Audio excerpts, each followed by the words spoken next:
Então, começamos o nosso básico do Espiritismo. No nosso básico do Espiritismo de hoje, temos muito mais uma conversa do que uma apresentação. A gente encheu todo mundo de pergunta para que possamos, periodicamente, fazermos uma reflexão acerca de qual caminho nós estamos seguindo.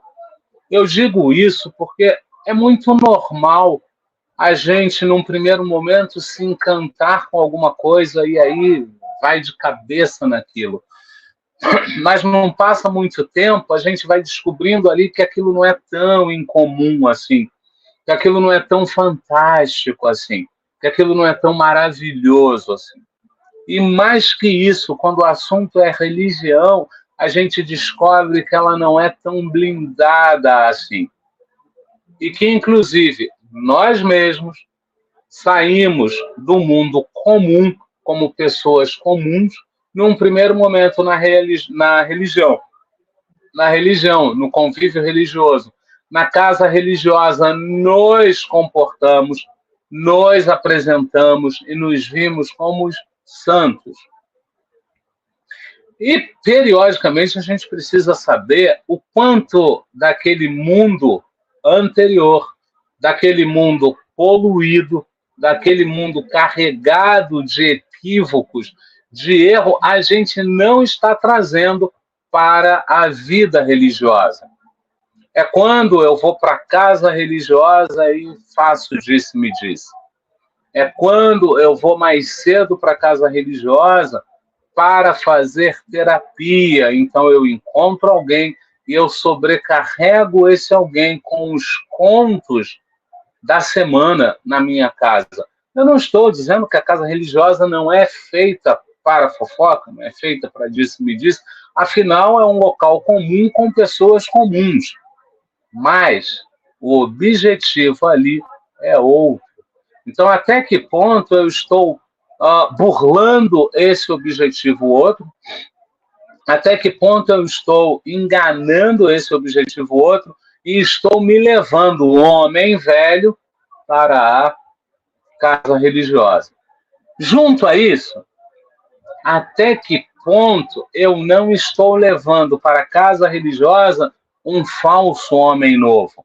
É um homem novo que na casa religiosa se comporta qual um religioso, qual uma pessoa que faz a reforma íntima, qual a pessoa que busca o caminho do bem, qual a pessoa que busca ressignificar os seus passos, quando na realidade, fora da casa religiosa, eu ainda sou o homem velho, eu ainda alimento, eu ainda fomento a fogueira das vaidades, eu ainda fomento a fogueira das paixões. Então é muito interessante e é muito importante, eu repito, periodicamente eu parar e me perguntar, olha, será que eu não estou levando o homem velho para a religião e não estou, inclusive, deturpando a religião?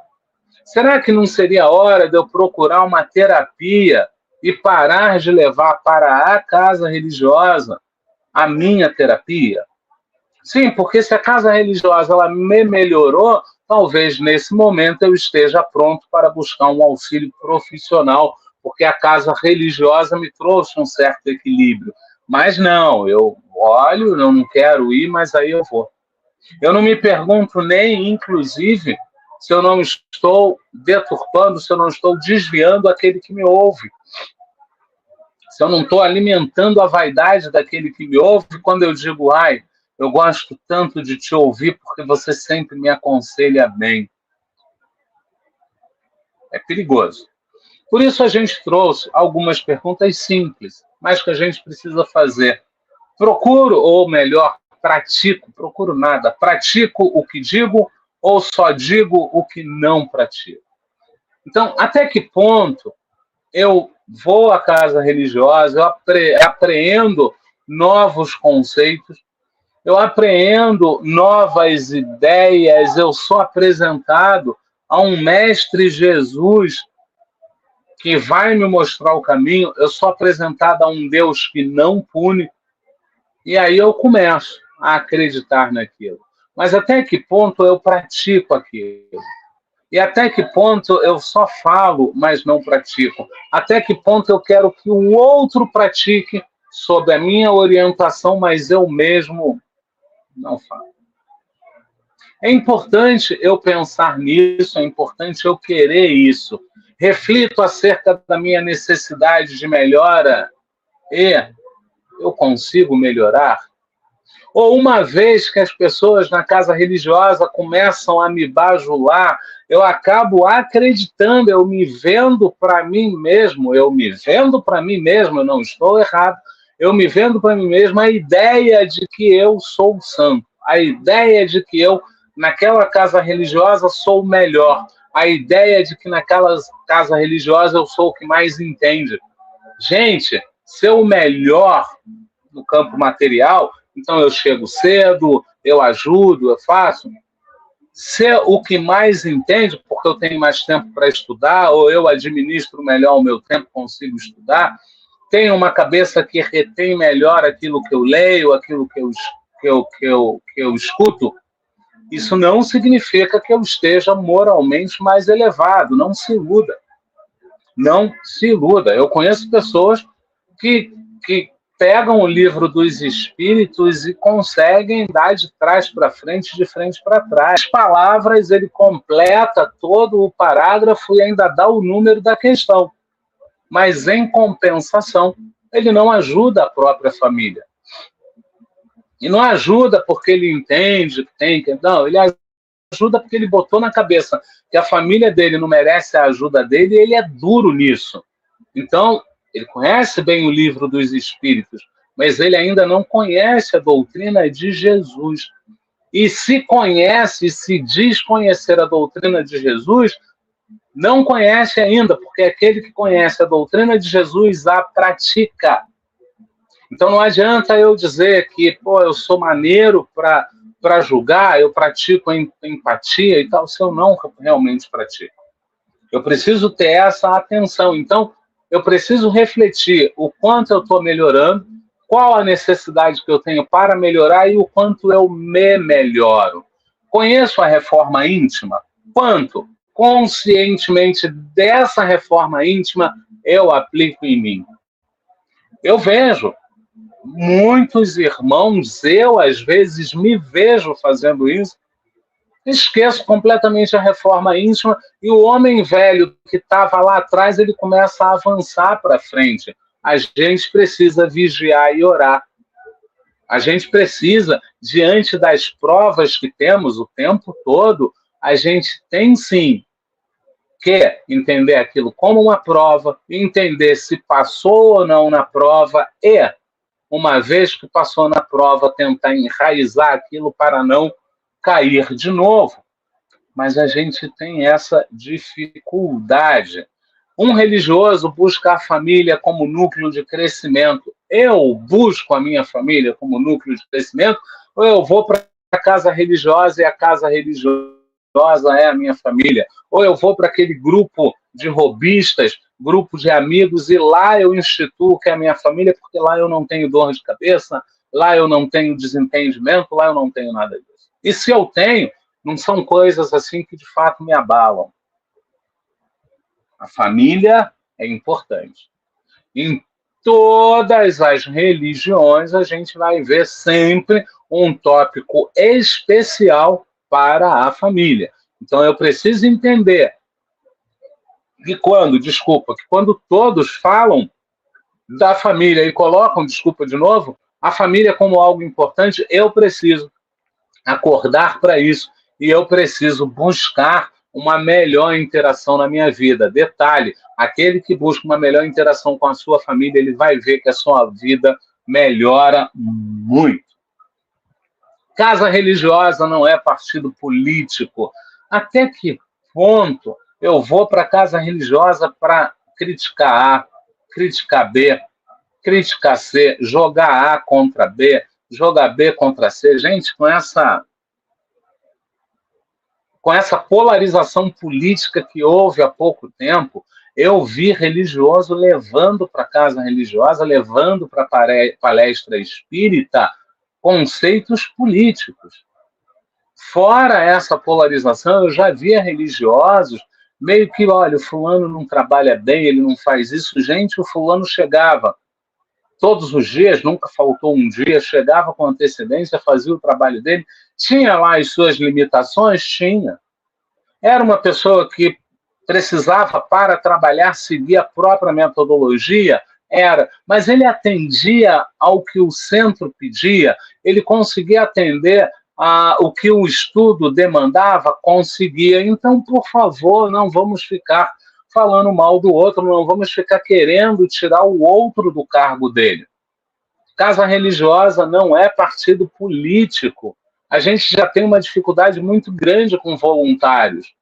Então a gente precisa entender que aquela pessoa que está lá é um voluntário. Ele está dando o tempo dele. Ah, Derlei, mas por causa disso eu vou passar as mãos na cabeça dele. Eu não estou falando isso.